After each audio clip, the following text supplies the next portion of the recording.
Welcome students, Narayan Ghosh education চ্যানেলে তোমাদের আবার একবার স্বাগতম। তো চলে এসেছি মাধ্যমিক এবিটিএ 2025-এর ইতিহাসের নবম মডেল নিয়ে পৃষ্ঠা 253। তো আজকের প্রথম প্রশ্ন, জীবনের ঝরাপাতা হলো আত্মজীবনী।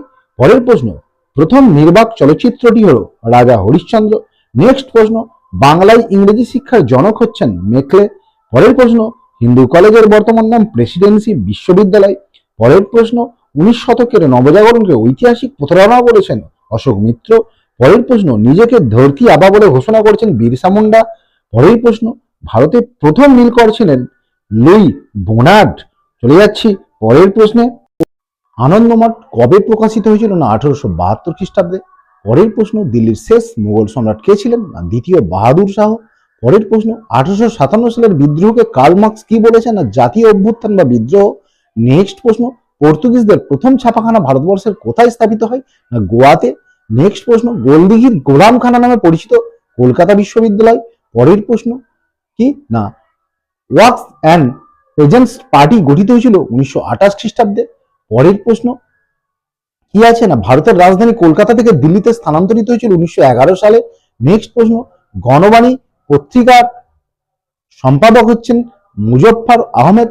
নেক্সট প্রশ্ন, ভারতের নাইটেঙ্গেল নামে পরিচিত ছিলেন সরোজিনী নাইডু।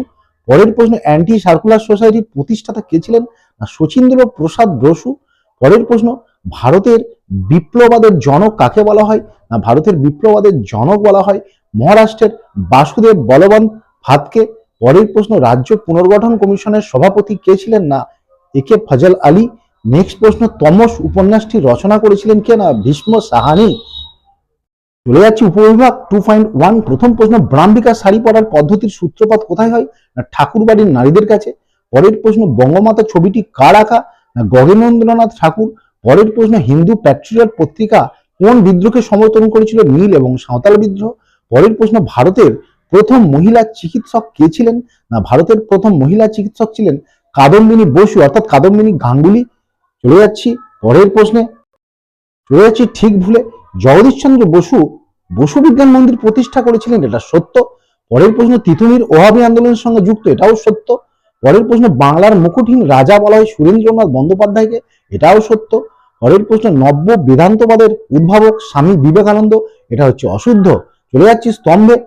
ভবানী পাঠক সন্ন্যাসী বিদ্রোহ, মতুয়া ধর্ম, শ্রী শ্রী হরিচাঁদ ঠাকুর, মেধা পাটেকার পরিবেশ আন্দোলন এবং বাংলার নানা সাহেব রামরতন মল্লিক। চলে যাচ্ছি বিবৃতিতে। প্রথম কি? না 19 শতকে জনমত প্রতিফলিত হয় প্রথম ব্যাখ্যা 1 সাময়িক পত্র ও সংবাদপত্রের মাধ্যমে। পরের বিবৃতি, রবীন্দ্রনাথ ঠাকুর গোড়া উপন্যাস লিখেছিলেন। সঠিক ব্যাখ্যা 3 সংকীর্ণ জাতীয়তাবাদকে সমালোচনা করার উদ্দেশ্যে। পরের প্রশ্ন, একা আন্দোলন হয়েছিল উত্তরপ্রদেশে। সঠিক ব্যাখ্যা 2 এটি ছিল কৃষক আন্দোলন। এবং পরেরটা 1961 সালের ডিসেম্বর মাসে নাগাদ গোয়া ভারতভুক্ত হয়েছিল। এর সঠিক ব্যাখ্যা 2 এর ফলে ভারতের সার্বভৌমত্ব সুপ্রতিষ্ঠিত হয়। তো চলো বন্ধুরা, এই ছিল আজকের গুরুত্বপূর্ণ ভিডিও। পরের ভিডিও নিয়ে খুব তাড়াতাড়ি তোমাদের সামনে চলে আসছি। ততক্ষণ তোমরা সবাই ভালো থেকো, সুস্থ থেকো। আর যারা নতুন তারা অবশ্যই চ্যানেলটি সাবস্ক্রাইব করো। তো চলো, বাই।